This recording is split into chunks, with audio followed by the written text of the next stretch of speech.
Salut mes madrilènes, salut mes merengues, salut mes galactiques, j'espère que vous allez tous très bien. Je suis ravi de vous retrouver pour cette nouvelle vidéo d'avant-match, même si c'est vrai, je ne m'attendais pas à autant de galères après la victoire face à la Real Sociedad ce mercredi. Dans le résultat, c'était parfait. Match pas foufou mais bien géré, avec un très joli but du crack brésilien Hendrick. Mais depuis, on a eu le retour sur la blessure de Ceballos qui est sorti, mais à même pas 3 minutes de la fin du match. Franchement, c'est rageant. Et au début, je pensais juste que c'était dû au choc genou contre genou avec Kubo. On le sait, ça fait très mal. Sauf que l'Espagnol semblait vraiment pas bien sur le bord de la pelouse. À la fin, ses coéquipiers sont venus le voir et tout. Et après examen, on apprend que le joueur souffre d'une blessure au muscle semi-membraneux avec atteinte du tendon de la jambe gauche. Bon, tout ça pour dire qu'il sera finalement absent pour environ 2 mois, ce qui est un très gros coup dur, tellement l'Espagnol était excellent cette année. Et de ses propres mots, il sentait qu'il était à son meilleur niveau. C'est vraiment dommage de le perdre dans une période aussi importante où on va enchaîner les matchs à enjeu sans l'un de tes meilleurs milieux actuels, et on lui souhaite vraiment un prompt rétablissement et qu'il puisse revenir au plus vite. Deuxième chose,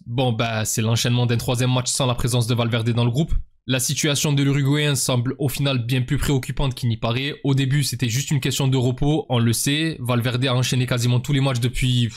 je sais même plus, étant donné qu'il le fait jouer tous les matchs et que c'est pareil avec sa sélection et que forcément tôt ou tard son corps allait y mettre un frein. Et au final, il aurait une petite douleur qui l'empêche de bien récupérer. Maintenant, d'après les dires d'Ancelotti en conférence de presse, le joueur serait de retour face à l'Atlético et j'espère vraiment que ça sera le cas parce qu'enchaîner sans Ceballos ni Valverde au milieu, ça va commencer à être chaud. Mais bon, j'espère quand même que ça va un petit peu calmer le tacticien italien qui veut le faire jouer même contre des équipes de 4ème division et des futsal avec ses collègues. Bref, tout ça c'était pour planter le contexte dans lequel on allait se déplacer demain à Séville avant de parler de la rencontre face au Betis. Pour ce qui est de l'absence de Bellingham et du retour de Mbappé, ça on en reparlera dans la partie compo car c'est un peu plus logique. Et puis voilà. Du coup, Betis-Séville, Real Madrid, match de la 26e journée de Liga, demain soir à une horaire un peu plus inhabituelle, 18h30. C'est pas des horaires où on joue souvent, mais bon, ça reste mieux que 14h ou 16h je trouve. Et là, face au Betis, on se retrouve face à une équipe qui aime nous casser les pieds. L'équipe de Séville est actuellement 7ème de Liga, à égalité de points avec le Rayo qui est à la première place qualificative pour l'Europe, seulement grâce au goal average qui est de +1 par rapport à celui du Betis qui est de 0 tout rond,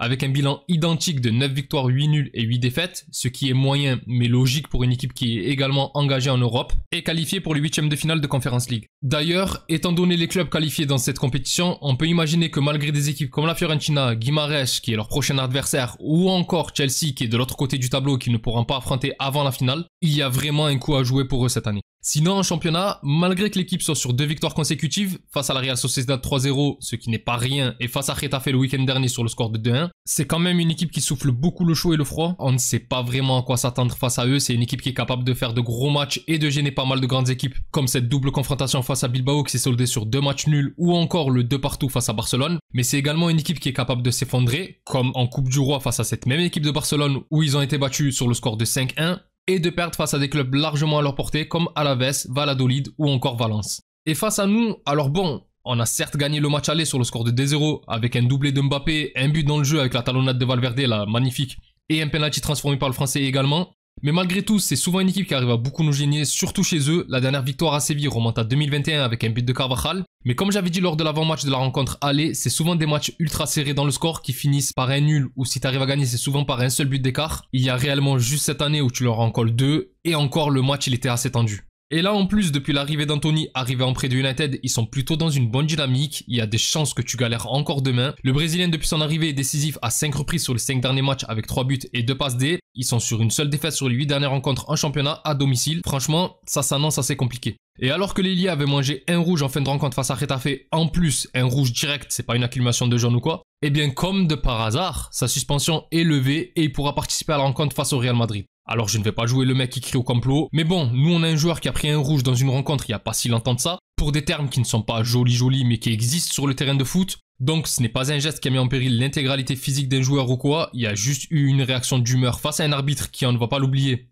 n'a pas l'air d'avoir le derrière propre comme on dit. La fresque de Messi, les liens commerciaux avec une société qui est proche de l'Atlético, etc. Et là par contre la suspension, elle a été bien confirmée. Donc bon, le 2 poids 2 mesures qu'on le veuille ou pas, il existe. Enfin bref, du coup pour demain, il va falloir encore une fois faire sans Bellingham, absence à laquelle on ajoute désormais celle de longue durée de Ceballos et de Valverde. Après avoir perdu une grosse partie de ta défense, désormais c'est le milieu qui est touché. Heureusement qu'entre temps, on a pu retrouver un Tchouaméni à un assez bon niveau au milieu de terrain et le retour de Camavinga, même si bon, les sorties de balles de Ceballos vont forcément manquer dans cette rencontre. Du coup pour demain, on devrait partir avec Courtois dans les buts, de retour après le Coupe du Roi et qui a été très bien remplacé par Lunin, avec devant lui le retour de la charnière Asensio-Rudiger. D'ailleurs j'ai oublié de glisser un mot pour Asensio lors de mon débrief de la Copa, mais les insultes qui ont été criées à son encontre, autant que ce que subit Vinicius chaque week-end en Espagne, c'est vraiment écœurant. Le jeune espagnol à qui on a souhaité la mort, c'est bien entendu honteux. Maintenant ça existe dans les publics de foot, c'est comme ça. Tant que l'espagnol n'est pas coupable dans cette affaire, je serai toujours de son côté. Si bien entendu on apprend qu'au final, ma position changera forcément radicalement. Mais pour le moment, je suis à 300% derrière lui et j'espère que demain, il sera de nouveau au top. Ensuite à gauche, très probablement, le retour de Ferland Mendy puisque Fran Garcia a joué mercredi. Mais bon, comme d'hab, ça, on ne le saura qu'au moment du match. À droite, bon, pas de secret, Vasquez devrait être titulaire. Au milieu de terrain, je pense qu'en l'absence de Ceballos, on va se retrouver avec un trio Tchouaméni, Camavinga et Modric. Modric qui a remplacé Bellingham le week-end dernier et qui, en dehors d'avoir mis le plus beau but de l'année, a été excellent. Et enfin, en attaque, le trio habituel, Vinicius à gauche, qui m'a vraiment plu avec le brassard, Rodrigo à droite et le retour de Mbappé en pointe. Pour la partie prono, bon, on n'a pas le choix, il faut gagner. En plus, on est sur une bonne dynamique dans le jeu, et là, on ne peut pas se permettre d'enchaîner sur autre chose qu'une victoire. On a déjà laissé assez de points de filer ce mois-ci. Comme j'ai dit, je m'attends à un match compliqué demain, et je pense que si on gagne, ça va être encore une fois très serré. Avec une victoire soit comme mercredi 1-0, soit 2-1. Et pour les buteurs, je vois bien entendu encore un but de Mbappé, chaud bouillant comme toujours. Et soit Rodrigo, soit Vinicius en cas de deuxième but. Enfin bref mes galactiques, c'est tout pour moi concernant cet avant-match. Donnez-moi vos pronostics dans les commentaires. Si la vidéo vous a plu, n'hésitez pas à liker et à vous abonner. C'est un soutien très important pour la chaîne et je remercie toutes les personnes qui prennent le temps de le faire. Vous êtes les meilleurs. Pour les autres, je vous donne rendez-vous après le match et j'espère la victoire du Real Madrid face au Betis demain soir. D'ici là, je vous souhaite une excellente journée ou soirée selon l'heure à laquelle vous regardez cette vidéo. Prenez tous soin de vous et encore et toujours, hasta le final, vamos Real. Salut!